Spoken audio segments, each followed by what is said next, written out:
Oars is filmed on location, featuring the brave men, women, elf, orc, and undecided of law enforcement.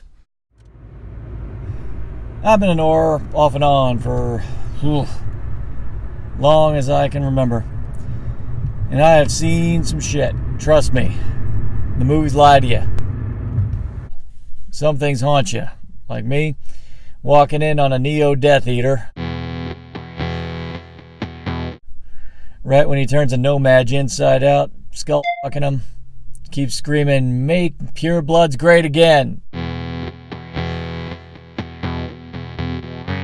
It's a bad scene. Not like the way the movies portray it. Not even close. Hell, there's a movie that just came out recently. Will Smith, Joel Edgerton. The movie's called Bright. I'm sitting here staking out this place, waiting for a perp to come in, so I might as well just talk about the movie. So, spoilers and stuff like that. It was directed by that guy who botched Suicide Squad. Trying to earn people's goodwill with this one. Did a pretty decent job on this. The movie looks really good. Visually looks great. I gotta say, though, the editing was a bit weird. Kept holding on shots for a little too long. The movie starts off on a really good note. Set up the world really good. You're interested. In starts a big plot about some doomsday cult trying to get a hold of a magic wand. And apparently only a few people can touch this wand, otherwise they turn into ash or black pepper or something like that. See? Touching it. The only bits coming off of me is my dandruff and my psoriasis. But you know what? Artistic license, let them do what they do. Joel Edgerton plays an orc. This is a world now where you got orcs, elves are kind of like upper class. Here you got an orc who's partnered up with Will Smith, and they have a history. Orc's name is Jacoby. And one day he accidentally got Will Smith shot and let the perp go for reasons unknown. It's a good place to start off your relationship between these two characters. It's interesting. I gotta say, though, the one thing that got really irritating was how many times they had to dangle it in front of poor Jacoby's face. You got me shot, you got me shot, you got me shot. You know what? You're getting some mileage out of that. Gives Will Smith's character a good grounds for doubting his partner, whether or not he can trust him again. Or you're wondering whether or not you can trust Jacoby because you always see he let the perp go. You don't even know the details on that, too, and they reveal that as time goes on, and it's great. And there's even a nice little conflict for Will Smith's character when Internal Affairs comes around and asks them if they want him to testify against him. Good stuff. Good emotional conflict. But then the main plot starts, and this big MacGuffin, which ends up leading to the end of the world. That story is overblown as hell and completely detracts from what could have potentially made the story very interesting.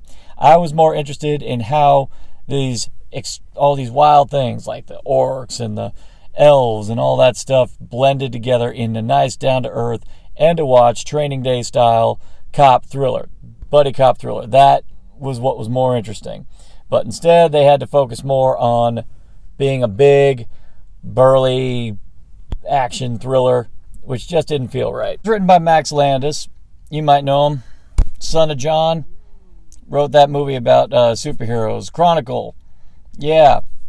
He was the kid who gave us Josh Trank. Thanks for that. On a narrative level, it was predictable as hell, and a lot of it had to do with the fact that everyone was gunning for the big MacGuffin, this stupid magic wand. If you're not bright, you can't handle the wand. And yet, everyone doesn't seem to care. They seem to want to grab it and go, ah! It didn't make sense to me. I mean, they make it clear, and yet people still think, oh, I can handle it. I get why they want the wand. It makes you do anything you want. See, I love this thing. Oh, I hate stakeouts. Accio criminals. Accio Death Eaters. Accio murdering bastards. Accio person who needs to go to jail. Damn it. The ultimate problem with that movie is that it went way too big for its own good. Here you have a good, solid idea where it's an urban world, the kind of stuff you see in those gritty cop dramas, and instead you got orcs, elves, fairies. Fairies are like household pests, which is actually kind of funny. And all these other cool ideas. You even have this great hilarious shot with a dragon flying in the very faint background. It's great. It's clever. It's actually a really interesting world that they're setting up here. And I want to focus on just the world. I want to focus on the idea of dirty cops in this new environment. The idea that the cops don't like the fact they have an orc on the force. I was like, this is the good stuff. They should have just kept it down and dirty and gritty.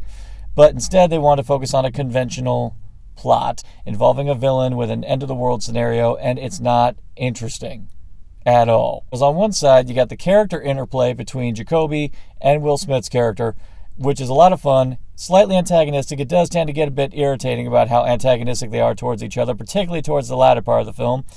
But it's still good interplay. Edgerton and Smith have good on-screen chemistry. Edgerton, top-notch. Jacoby's a great character. And I heard they're going to be making a sequel, and I'm kind of intrigued to see where they go, as long as they kind of dial it back. There's a whole subplot about Will Smith potentially selling him out to the Internal Affairs. That plot line goes nowhere. Literally goes nowhere. And I would have liked to have seen more of that. But they decided to focus on the girl with the dragon tattoo and the glowy stick of fate. It takes away from the stuff that actually would have made it interesting. Focus on the lies, the prejudices of his department. Will Smith is having to face off against his fellow human police officers because they all don't like his partner, Jacoby, because he's an orc. So this is the good stuff. This is the stuff that actually plagues society in this day and age, and yet this movie wants to focus on some recycled plot. Even the villain is recycled. That girl with the dragon tattoo, she plays the villainess in it, and she looks cool. She moves cool. But there ain't nothing to her. I look at her going, okay, you're basically female Malekith from Thor the Dark World. And yeah, that went over so well last time. The final showdown, while also being predictable as hell, it all leads to something, a twist, I guess you can call it, that you see coming a mile away. But even worse, somehow, even though you see it coming, there's nothing to foreshadow it, to even hint that this was going to happen. You get Will Smith picking up the wand. Oh, hey, big surprise, he's a bright. And Will Smith looking at the girl with the dragon tattoo going, is Will Smith going to have to avada kadavra, bitch? Where did this come from? There was no indication that this human was going to be a bright. And the funny thing is, for all the information that they don't tell you, there are other times where for some reason a character's going to step up and start telling you everything in his entire life story, and it's forced as hell. There's a whole scene where we meet Jacoby's whole family, his tribe or something like that, and his father just starts laying down an info dump. Shouldn't Jacoby already know this shit? I'm no critic, but I definitely know one who is. He's a really handsome guy on the channel, Narcotic Casserole. And I know him. He'd probably rate this, so I'd say... And they're still not coming. I guess I'm staking out here a bit longer. Can't even lay down. Can't even lay down in my own car. Accio Recline. Whoa, okay, I was aiming that right at my dick. If you like what you see, just simply like, share, subscribe, click. Thou shalt be served.